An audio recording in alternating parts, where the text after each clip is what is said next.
Oo, mahirap lang ako. Yes! Pero isa lang ang masasabi ko. Pinanganak akong mahirap. Mamamatay akong gwapo. Ang sakit pala, no? Yung pinanganak ka ng mahirap. Tapos pangit ka pa.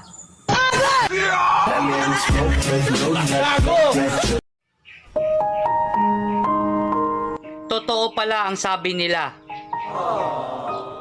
na kapag OFW ka,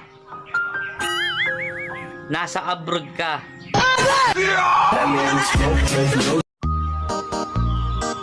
Inaamin ko, Yes!